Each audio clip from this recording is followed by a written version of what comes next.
Italo, 90 anni e non dimostrarli, come sezione ANA di Corno di Rosazzo, volevo sottolineare questo per dire ancora una volta che gli alpini sono sempre sul pezzo.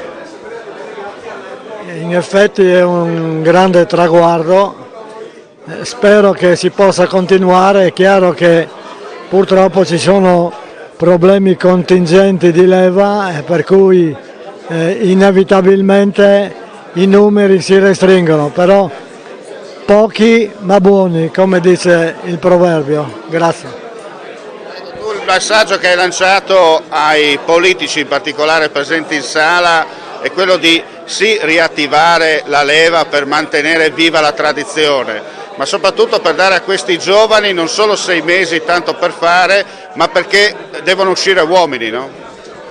Sì, perché adesso attualmente si perdono solo con smartphone e compagnia, così almeno recupererebbero un po' di socialità e di senso civico. Cosa vuol dire per la sezione di Corno festeggiare i 90 anni, no? L'abbiamo sottolineato, tra l'altro il ricordo anche di un grande personaggio come è stato Recagni, parmense, ma che qui ha dato la vita durante la Grande Guerra. E per noi è un grandissimo traguardo. Un onore ricordare Paolo Recagni, perché purtroppo il tempo che avanza rischia di cancellare ricordi che invece dovrebbero essere sempre vivi nella popolazione.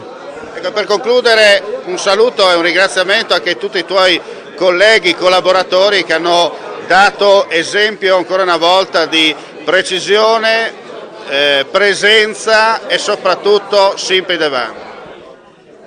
Chiaramente il sottoscritto non può fare miracoli, se non ho dietro una schiera buona di collaboratori si perde prima di cominciare.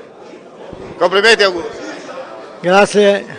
Anche Parma presente quest'oggi alla festa della sezione di Corno di Rosazzo e quella di Cividale, ma per un motivo ben chiaro.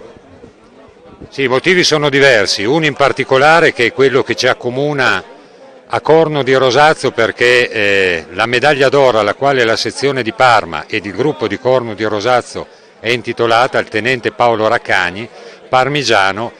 Le spoglie le custodisce il cimitero di Corno di Rosazzo, per cui siamo particolarmente legati anche da questo fatto, oltre che da una grande amicizia con il gruppo di Corno, la sezione di Cividale, ma il Friuli tutto, perché gli alpini parmensi sono dal 1880 circa in Friuli a servire la patria, e questa è una cosa che ci lega, ci ha legato e ci legherà per sempre al Friuli e ai fratelli friulani.